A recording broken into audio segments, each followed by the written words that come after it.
வருகின்ற 9ஆம் தேதி திருச்சியில் திராவிட முன்னேற்றக் கழகத்தின் 12வது மாநில மாநாடு நடைபெற இருக்கின்றது.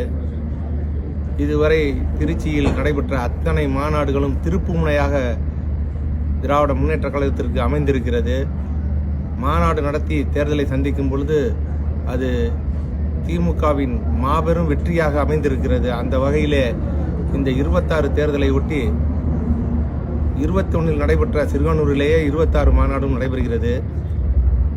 தமிழகத்தில் ஆண்டு கொண்டிருக்கிற திராவிட மாடல் தலைவர் முதல்வர் தளபதி அவர்கள் இந்த மாநாட்டை எங்களது திருச்சி மாவட்டத்திற்கு அறிவித்திருக்கிறார். அவருக்கும் எங்கள் இளந்தலைவர் துணை முதலமைச்சர் அவர்களுக்கும் முதற்கண் எங்களது நன்றியை கூறிக்கொள்கிறேன்.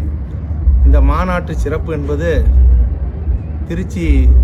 திருச்சியிலே முதன்மைச் செயலாளர் தலைமையிலே நடைபெறுகிற 4வது மாநில மாநாடு.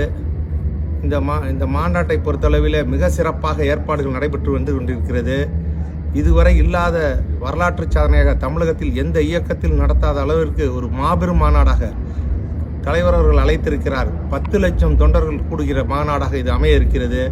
அந்த 10 லட்சம் பேருக்கும் உள்ள அனைத்து வசதிகளையும் நமது கழகத்தின் முதன்மை செயலாளர் நகராட்சி நிர்வாகத்துறை அமைச்சர் அவர்கள் தொடர்ந்து அல்லும் பகலும் மாநாட்டு பணிகளை மிக தீவிரப்படுத்தி மிக சிறப்பாக ஏற்பாடுகள் நடந்து கொண்டிருக்கிறது.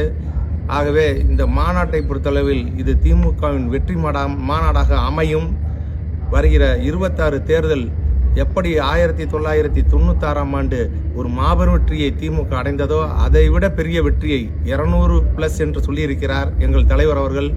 ஆனால் 26 தேர்தல் 234ஐயும் திமுக கூட்டணி தான் வெல்லும் வெல்லும் வெல்லும் என்பது நன்கு மக்கள் உணர்ந்திருக்கிறார்கள். அனைத்து தரப்பு மக்களும் தளபதியின் திராவிட மாடல் ஆட்சிக்கு ஆதரவு தெரிவிக்கிற வகையிலே இந்த மாநாடு சிறப்பாக அமைய வேண்டும். பொதுமக்களும் கழகத்தின் தொண்டர்களும் திரளாக கலந்து கொள்ள வேண்டும் என்று கேட்டுக்கொள்கிறேன். ஸ்டாலின் தொடரட்டும், தமிழ்நாடு வெல்லட்டும்.